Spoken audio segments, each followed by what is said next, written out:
Yang penting ketika akan pulang ke Indonesia, yakinkan sudah tawaf ifadah dan tawaf wada. Saya ingatkan bahwa di dalam tas-tas kita itu, terutama adalah tas koper, itu jangan sekali-kali memasukkan air zam-zam karena ini akan menghambat penerbangan ke tanah air.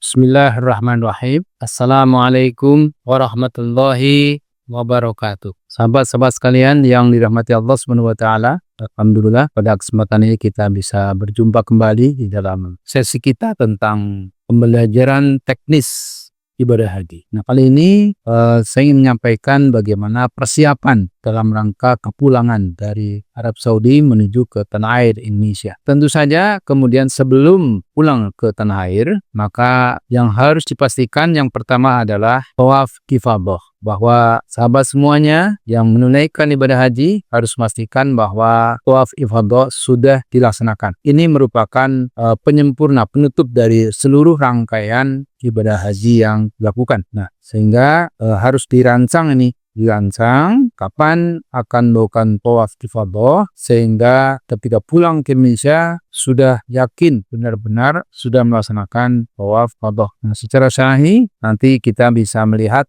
bagaimana tata cara tawaf ifadah yang cukup singkat itu. Hanya tawaf di Ka'bah sebanyak 7 kali keliling Ka'bah, kemudian sa'i dan tahallul. Sahabat sekalian, yang kedua adalah sebelum pulang ke tanah air disunahkan untuk melakukan tawaf wada. Itu tawaf perpisahan dengan Masjidil Haram, dengan Ka'bah. Nah, wada ini kalau sahabat semuanya akan dibarengkan dengan tawaf ifadah juga bisa. Tapi biasanya bisa dilakukan tawaf ifadah dulu, kemudian ketika mau pulang maka bisa dilakukan tawaf wada. Yang penting ketika akan pulang ke Indonesia, yakinkan sudah tawaf ifadah dan tawaf wada. Kemudian yang perlu diperhatikan bahwa untuk gelombang pertama itu kepulangan ke Indonesia melalui Bandara King Abdul Aziz di Jeddah. Jadi karena sebelumnya sudah melalui Madinah, maka jemaah haji pada gelombang pertama maka mereka pulang ke Indonesia melalui Bandara King Abdul Aziz di Jeddah. Kemudian yang kedua, untuk gelombang 2, jemaah haji yang mengikuti gelombang 2, maka mereka pulang melalui Bandara Amma Madinah. Jadi dari Mekah ke Madinah dulu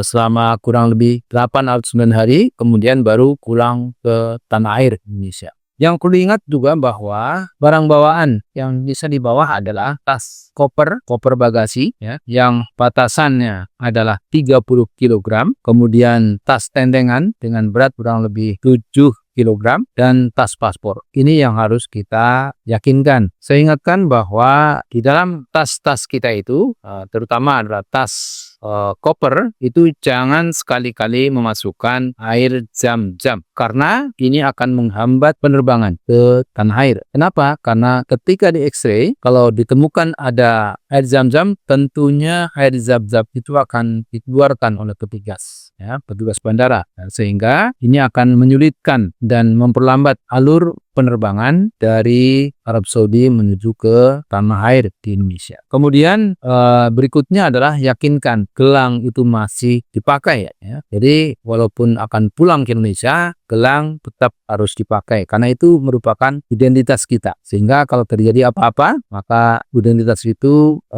menjadi pengenal kita, siapa kita. Kemudian saya sampaikan ya, biasanya kita ketika pulang ke Indonesia membawa oleh-oleh. Nah, ini oleh-oleh ini juga harus kita batasi. Kita ingat bahwa tadi tas koper bagasi itu maksimal 30 kg. Sehingga Bapak Ibu bisa menyesuaikan oleh-oleh yang bisa dibawa ke Indonesia, yaitu maksimal beratnya 30 kg dalam tas bagasi. Kemudian air zam-zam. Air zam-zam itu nanti Bapak Ibu akan dapatkan di embarkasi. Jadi ketika Bapak Ibu sudah sampai ke tanah air, itu akan mendapatkan air zam-zam sebanyak 5 liter yang diberikan oleh petugas nanti. Jadi jangan khawatir, air zam-zam akan didapatkan sebanyak 5 liter untuk masing-masing jemaah haji yang bisa dia peroleh ketika sudah berada di embarkasi sebelum kepulangan ke tempat tinggal masing-masing. Kemudian ketika akan pulang, jangan lupa siapkan paspor dan visa ya, supaya untuk kelancaran proses kepulangan di bandara di Arab Saudi dan juga di tanah air, maka siapkan paspor dan visa berada di tas paspor untuk memudahkan. Jangan sampai kloter itu terhambat karena kita tidak siap dengan paspor dan visa. Kemudian memasuki pesawat dengan menempati tempat duduk yang telah ditentukan sesuai dengan tempat duduk saat keberangkatan. Ini nomor urut tetap sama sesuai dengan nomor urut waktu keberangkatan. Nah, ini penting untuk kita perhatikan karena kalau kita menempati tidak sesuai dengan nomor kita, maka jemaah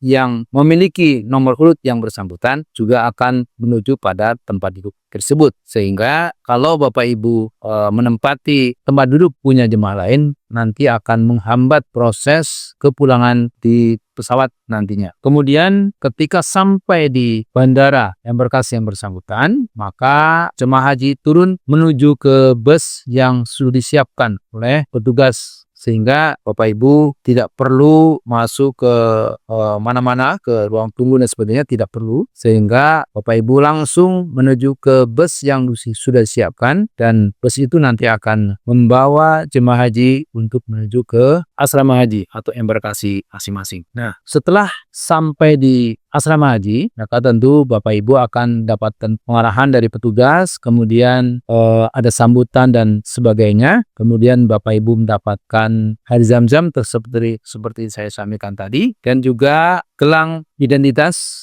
Kalau saran saya bisa dibuka ketika sudah sampai di tempat tinggal atau rumah masing-masing. Karena itu ada identitas Bapak Ibu semua. Demikian yang saya sampaikan, mudah-mudahan bermanfaat. Wabillahi taufiq wal hidayah. Wassalamualaikum warahmatullahi wabarakatuh.